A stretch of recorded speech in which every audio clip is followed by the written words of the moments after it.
In one horrible moment, everything changed in my world. It was if a bomb had been thrown into the grounds of the flat, and our circle of two had been torn apart. I'm left shattered, like her legs, like the glass that hit her delicate head. Devastated, and I really don't know where to turn. Why Helen? The delicate rose that did nothing more than care for her sister. Me, someone with nothing going for her, stuck in a chair with no movement to her body or life. It should have been me who died. All the various times she'd taken chances for me, risked her life in small, irresponsible ways for the sake of my own adventure, refusing to take life seriously, but making sure mine was. We shared a dream, you know. It was our adventure as children.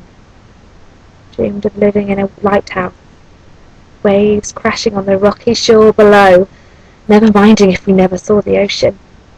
We loved thunderstorms too, rain slashing against the window panes, the roll of thunder and the crack of lightning, the silver-white flash in the light sky.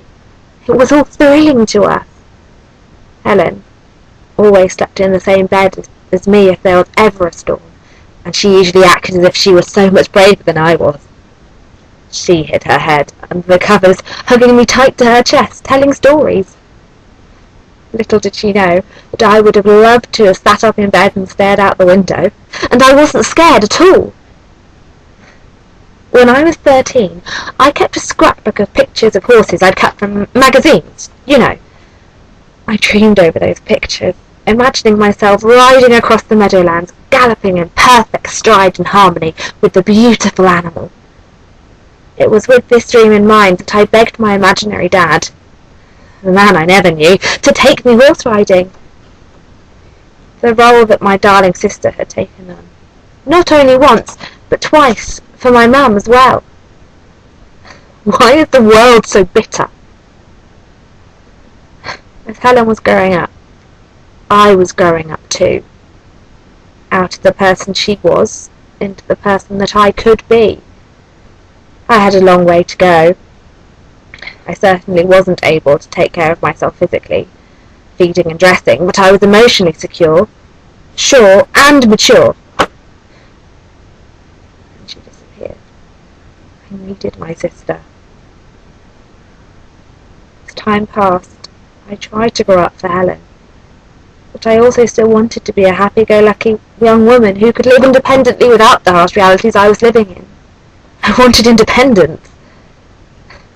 I knew the two things couldn't go together. One of them had to give eventually, and I couldn't stay in situations that I had been forced into. By longing to be the fun-loving woman who needed to be free, I was suffocating myself with any sort of freedom I had. I also had to give up the future I'd imagined for myself.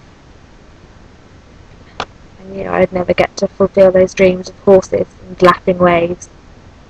I felt so unfurnished, unfinished, as if half of me was missing, yet put back together mistakenly by the so-called carers that surrounded me. For years I would continue to struggle with finding a new version of myself that I could be comfortable with and make myself accept. I had to create new dreams and then learn how to fulfill them, not by myself, with my sister, my saviour.